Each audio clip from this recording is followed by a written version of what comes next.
नमस्कार दोस्तों, मैं हूं अतुल मीणा और स्वागत है आप सबका एक बार फिर से एकलव्य जीनियस अकेडमी में। कल हमने देखा कि संख्या पद्धति में संख्याओं के प्रकार को पूरी अच्छी तरीके से हमने समझा था कि संख्याओं के कितने प्रकार होते हैं, कौन सी संख्या किस तरह से हम उसका पता लगाते हैं। आज हम उन्हीं संख्याओं में से उस संख्या का एक पार्ट लेके आए हैं, अगला पार्ट जो कि एक प्रकार लेके आए उन सारी संख्याओं में से प्राकृत संख्या है ना।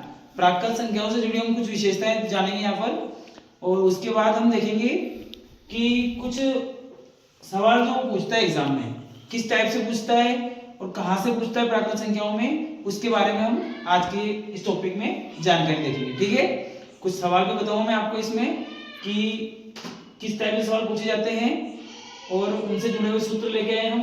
तो सबसे पहले आप सब यहाँ नजर रखना कि प्राकृत संख्याओं की विशेषताएं और प्राकृत संख्या क्या होती है, किस टाइप से वो क्वेश्चन करेगा, सब हम यहाँ पर देखेंगे। तो सबसे पहले यहाँ देखना कि प्राकृत संख्या होती क्या है ना। हमने कल भी बताया था आपको कि प्राकृत संख्या क्या होती है। एक बार फिर से देखते हैं कि प्राकृत संख्या वे संख्याएं जिनका उपयोग सामान्य वस्तुओं को गिनने में किया जाता है, उन्हें क्या बोलते हैं, प्राकृत संख्याएं। ठीक है, जिसे हम यहाँ देखेंगे सामान्य वस्तुओं में, जैसे कि मान लो नॉर्मल गिनती को हम क्या बोलेंगे, प्राकृत संख्या है। और इनको एक मैंने यहाँ पे इनका संकेत भी लिखा है कि दर्शाते कैसे इनको, है ना। इनका संकेत है कैपिटल एन। ठीक है, कैपिटल एन के द्वारा प्राकृत संख्या को दर्शाया जाता है। इसके बाद कल हमने बता ही दिया था आपको कि प्राकृत संख्या कहाँ से शुरू होती है, एक से, 1 2 3 4 और कहाँ तक जाती है, अनंत तक। प्राकृत संख्या कहाँ तक जाएगी, 1 से शुरू होकर अनंत तक जाएगी। तो कोई अगर आपसे, अब इनके बारे में बात करते हैं, इनकी कुछ विशेषताएं कैसी क्या है इनकी ना। तो सबसे पहले अगर वो कोई पूछ ले कि 0 प्राकृत संख्या है, नहीं, 0 एक प्राकृत संख्या नहीं है, पहली बात 0 एक प्राकृत संख्या नहीं है। दूसरा, कोई कभी क्वेश्चन ऐसे भी पूछता है कि सबसे छोटी प्राकृत संख्या कौन सी है, तो सबसे छोटी प्राकृत संख्या कौन सी हो जाएगी। कभी कोई अगर आपसे पूछे कि सबसे छोटी प्राकृत संख्या, है ना,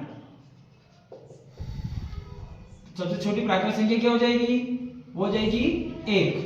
ठीक है, और कभी वो ऐसे पूछता है कि कुछ उसने संख्याएं दे दी अपने को प्राकृत, जैसे कि श्रृंखला के रूप में दे दी और उनको बोला कि इनको जोड़ के बताओ, तो आप उनको कैसे जोड़ सकते हो।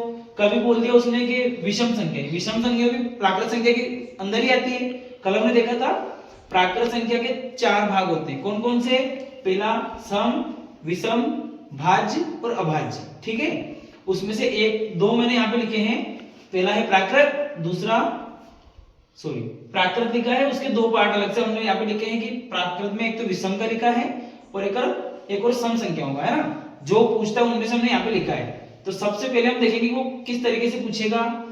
तो यहाँ देखना, जैसे उसने बोल दिया कि प्रथम n प्राकृत संख्याओं का योग, यानी कि उसने अपने को कोई से भी एक सवाल दे, जैसे मैं आपको देता हूं यहाँ पे एक छोटा सा उदाहरण करके बताता हूँ। जैसे मैंने यहाँ लिख रखा है 1 + 2 + 3 + 4 + 5 + 6 या +7, ऐसे लिख दिया मैंने, है ना। एक छोटी सी श्रृंखला दे दी और मैंने बोला कि इनको जोड़ के बताओ। इसमें अपने को उसने ऐसा कुछ भी नहीं दिया कि प्रथम 10 प्राकृत या प्रथम 20 प्राकृत, ऐसे कुछ भी नहीं बोला। ठीक है, उसने अपने को डायरेक्ट एक श्रृंखला दे दी और बोला कि इन प्राकृत संख्याओं का योग ज्ञात कीजिए। तो अपन क्या करेंगे इसमें, देखना, जैसे कि अपने पास ये सूत्र है, सूत्र सबको दिखाई दे रहा होगा। इस सूत्र में हमारे पास लिखा है कि जैसे कि 1 + 2 + 3 + 4 डैश डैश में दे रखा है n, यानी कि कहीं तक भी हो सकता है, लास्ट अंक है ना। अगर वो शुरू से लेके लास्ट अंक तक अपने को दे दे तो उस श्रृंखला का योग कैसे ज्ञात किया जाता है, देखना। तो इसमें जो n होता है ना, n होता है कुल, यानी कि जो लास्ट अंक जो होगा ना अपना, या इसमें ये अपने को इसमें ये ध्यान रखना है, ये प्रथम वाला ही है ना, प्रथम n प्राकृत संख्याओं का योग। ठीक है, कैसे, जैसे मैंने 1 से स्टार्ट किया और कहां तक, मतलब यानी कि अगर मैं 7 तक रखा तो 7 प्राकृत संख्याओं को ज्ञात करें अपन, प्रथम n 7 संख्याओं का योग। ठीक है, अगर वो बोल देगा कि प्लस में 8 है तो प्रथम 8 प्राकृत संख्याओं का योग, इस टाइप से पूछे तो इस सूत्र का यूज कर सकते हो आप ठीक है, तो इसमें देखते हैं अपन, जैसे मैंने यहाँ पे कहाँ तक लिखा है, 1 से लेके 8 तक की संख्या लिखी। अगर इनको अपन को डायरेक्ट जोड़ना है तो कैसे जोड़ेंगे देखना। तो n का मान क्या रहेगा, यहाँ पे जो लास्ट वाली संख्या रहती है वो n का मान रहती है ना। तो यहाँ लिखेंगे अपन n, जहां जहां पे अपने को n दिखेगा वहां पर आपको उस श्रृंखला का लास्ट अंक लिखना है। 8 लिखा मैंने, ये 8 गुणा प्लस, फिर यहाँ अंदर क्या लिखा रहा है, n प्लस 1। तो n का मान अपने पास 8 है प्लस 1 बटे में क्या आ जाएगा 2।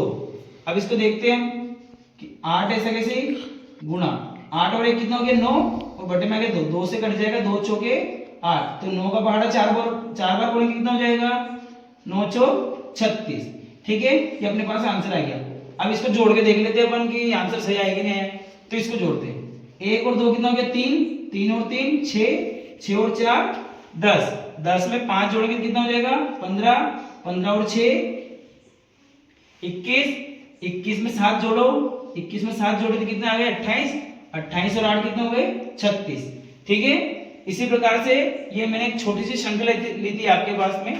अगर वो कभी कभी हमेशा इतना छोटा नहीं पूछेगा, वो कैसे पूछेगा, किसी से मान लो उसने बोल दिया कि प्रथम 100 प्राकृत संख्याओं को योग ज्ञात कीजिए, प्रथम 200 प्राकृत संख्याओं को योग ज्ञात कीजिए या 250 कीजिए, तो कैसे करेंगे आप। जैसे उसने बोला कि प्रथम 100 का यह निकालना है ना, प्रथम 100 संख्याओं का योग, मतलब 1 से लेकर 100 तक की संख्या को जोड़ना है अपने को। तो कैसे जोड़ोगे आप, n टोटल है कितनी है 100 है, n की जगह 100 रख दो गुणा 100 प्लस n प्लस 1 यानी 100 प्लस 1 बटे में कितना आ जाएगा 2, तो क्या आ जाएगा 100 गुणा 101 आ गया 100 और 1 बटे में 2 से कट गया 50 बार, 50 का गुणा आप 101 के अंदर करोगे तो क्या आ जाएगा 50 से कम 50 और 50 से कम 50, इस टाइप से। ठीक है, ये इसका उत्तर आया है। इसी प्रकार से आपको कोई सी भी एक श्रृंखला दे दे, 1 से लेकर 250 तक जोड़ो, 1 से लेकर 200 तक जोड़ो, 50 तक जोड़ो, 70 तक जोड़ो, कुछ भी बोल सकते है ना। तो जो बोले कि 1 से लेकर कहां तक जोड़ना है, तो लास्ट का जो अंक रहेगा उसको n की जगह रखना है अपने को। ठीक है, अब यहां देखते हैं, अब आया अपने पास इसी प्रकार से, जैसे ये प्रथम n प्राकृत संख्याओं का योग था, अब अपने पास में आया है कि प्रथम n विषम संख्याओं का योग। अब क्या है अपने पास, प्रथम n विषम संख्याओं का योग ज्ञात कीजिए। तो प्रथम n विषम संख्याओं का योग कैसे ज्ञात करेंगे देखना, कि मैंने बोल दिया कि प्रथम 5 विषम संख्याओं का योग क्या होगा, है ना। ठीक है, कि प्रथम 5 विषम संख्याओं का योग क्या होगा। तो आपको कुछ भी नहीं करना है, वो जितनी संख्या का पूछे कि प्रथम कितना बोला उसने, प्रथम 5 विषम, प्रथम 10 विषम, प्रथम 15 विषम, तो आपको कुछ नहीं करना है, जितना बोले उसका स्क्वायर कर दो। क्योंकि अपन ने यहाँ बोले पहले बोला था कि प्रथम 100 विषम 100 प्राकृत संख्या होगा, 100 रखा अपन ने इनकी जगह, तो उसने क्या बोला प्रथम 5 विषम संख्या का योग। तो देखो प्रथम 5 विषम संख्या का योग क्या हो जाएगा, n का मान अपने पास क्या गया है 5, तो यहाँ n वर्ग है तो वर्ग की जगह अपन 5 का वर्ग लगा दो, 5 का वर्ग क्या हो जाएगा 25। इसको अपन ऐसे करके भी देख लेते हैं कि अपने को कंफर्म हो जाए सही है कि नहीं है। तो प्रथम 5 विषम संख्या कौन कौन सी है, पहली है 1, दूसरी 3, दूसरी 5, तीसरी 5, चौथी 7 और पांचवी क्या हो जाएगी 9। सबको जोड़ते हैं, 4 4 और 5 कितना हो जाएगा 9, 9 में 7 जोड़ेंगे 16, 16 में 25 जोड़े 16 में 9 जोड़ेंगे कितना जाएंगे 25। आया आंसर, ये और ये सेम आंसर है। तो आप इस प्रकार से कितनी भी विषम संख्याओं को, जैसे उसने बोल दिया कि प्रथम 25 विषम संख्याओं का योग तो 25 का वर्ग कर दो, उसने बोला कि 35 विषम संख्याओं का योग तो उसका वर्ग कर दो। ठीक है, समझ में आया होगा आपको अच्छे से।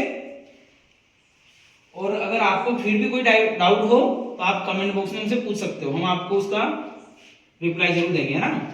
इसके बाद देखेंगे हम प्रथम n सम संख्याओं का योग। तो प्रथम n सम संख्याओं के योग में जैसे मैंने पूछा प्रथम 8 सम संख्याओं का योग,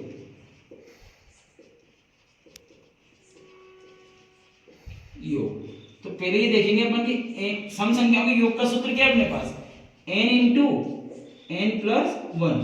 तो n की जगह क्या मान रखना है अपने को, जितना वो टोटल पूछे अपने से, है ना, कि प्रथम कितनी पूछी उसने 8 पूछा है, तो n का मान आ गया अपने पास 8 गुणा 8 प्लस 1, यानी कि 8 गुणित 8 और 1 कितना हो गया 9, 8 में 9 कितना हो जाएगा 72, है ना। इसको अपन ऐसे भी करके देख लेते हैं, चेक कर लेते हैं इसको भी अपन कि ये श्रृंखला ये काम करेगी कि नहीं करेगी, ये सूत्र इसमें काम करेगा कि नहीं करेगा। तो प्रथम 8 सम संख्या लिखते हैं अपन, 2 + 4 + 6 + 8 + 10 + 12 + 14। देखो 1 2 3 4 5 6 7 हो गया। इन सबको जोड़ते हैं, 2 और 4 कितना हो गया 6, 6 और 6 12, 12 में 8 जोड़ेंगे तो 20, 20 और 10 30, 30 और 12 42, 42 और 14 जोड़ेंगे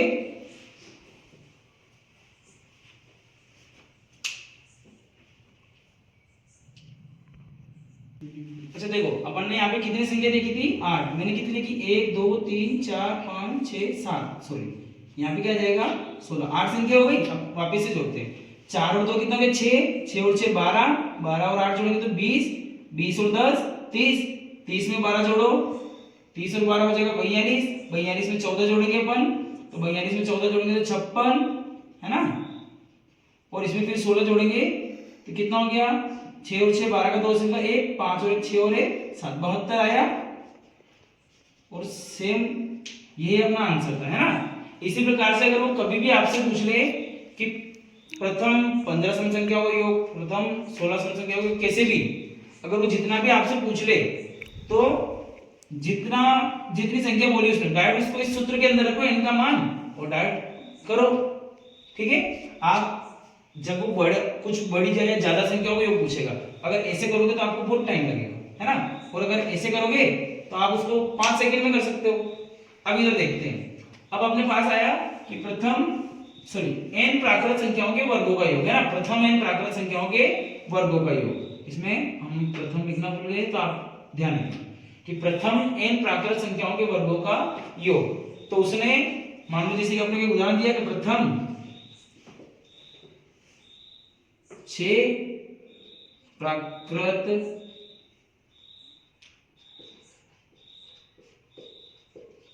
संख्याओं के वर्गों का योग।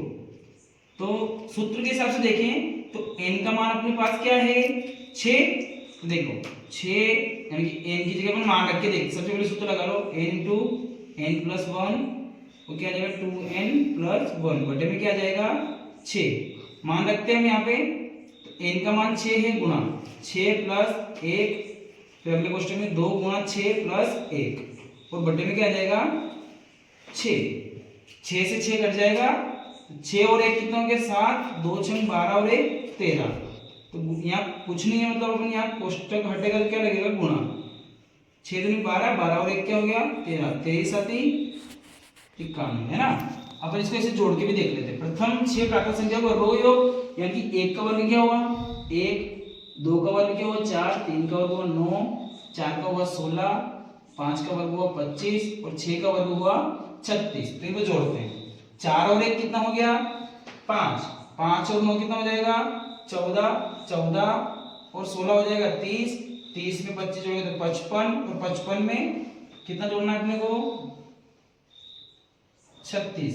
तो क्या हो जाएगा 11 का 1, 80 का 1, 8 और 1 9, 91 आया है। तो आपको इसको इस सूत्र की सहायता से आप बहुत ही आसानी से इन सवालों को कर सकते हो, ठीक है। और अगर आप इनको सही तरीकों से सीखोगे तो ये आपको बहुत फायदेमंद होगी। जब भी आपको इनसे जुड़े हुए क्वेश्चन एग्जाम में पूछे जाएंगे तो आप बहुत ही आसानी से उन सवालों के जवाब दे पाओगे और आपको कोई भी समस्या नहीं आएगी। तो आप इस वीडियो को पूरी विस्तार से देखें, इनको अच्छे से समझें। एक बार में समझ नहीं आया तो आप वीडियो को 2 बार देख सकते हो, और पूरे ध्यान से अगर देखोगे तो आप जब भी इससे जुड़े हुए क्वेश्चन करोगे तो बहुत ही आसानी से और सरलता के साथ उन सवालों का जवाब निकाल पाओगे, ठीक है। तो बने रहिए हमारे साथ में ऐसे ही एकलव्य जीनियस एकेडमी के साथ में, और सीखते रहिए और गणित को मजेदार बनाइए, है ना। और इसको बोरिंग नहीं समझना है, ये एक बहुत ही मजेदार सब्जेक्ट है। और अगर आप हमारे साथ ऐसे जुड़े रहोगे तो आपको बहुत ही आसानी से हम पूरा मैथ्स सोल्व करना सिखाएंगे, ठीक है। धन्यवाद। वीडियो को अगर वीडियो पसंद आया हो तो लाइक करें, शेयर करें, सब्सक्राइब करें और हमारे साथ ऐसे बने रहिए। धन्यवाद। मिलते हैं फिर अगले वीडियो में जिसमें हम आगे की ऐसे ही जैसे आज हम प्राकृत संख्या को लेके आए हैं, कल कोई सी भी अगली संख्या को लेके आएंगे, उससे जुड़ी हुई आपको सारी जानकारी देंगे। और हम कल लाएंगे आपके सामने अभाज्य संख्याओं से जुड़ी हुई जानकारी और या भिन्न से जुड़ी हुई है ना। आप हमें कमेंट में बता सकते हो कि आपको इन दोनों में से कौन सी वीडियो को पहले देखना है, कौन सी वीडियो से जुड़े हुए जानकारी को आपको पहले प्राप्त करना है। अगर आप हमको बताओगे तो हम जरूरी उसके ऊपर वीडियो लाएंगे, उसके ऊपर पहले लाएंगे, ठीक है। और नहीं तो हम लेके आएंगे। और मैं आपको कुछ क्वेश्चन लेके जाता हूँ एक एक, आप करके बताना, ठीक है। आप कमेंट में इसके जवाब दे सकते हो उनसे। जैसे कि यहाँ लिखना पहला क्वेश्चन आपके लिए कि प्रथम 26 विषम संख्याओं का योग।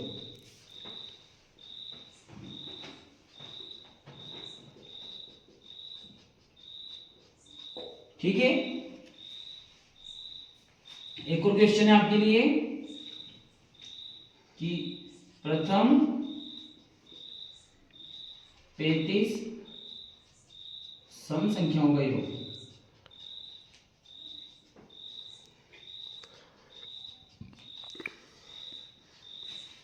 ठीक है। मिलते हैं अगले वीडियो में और ऐसे देखते रहिए और आगे बढ़ते रहिए। धन्यवाद।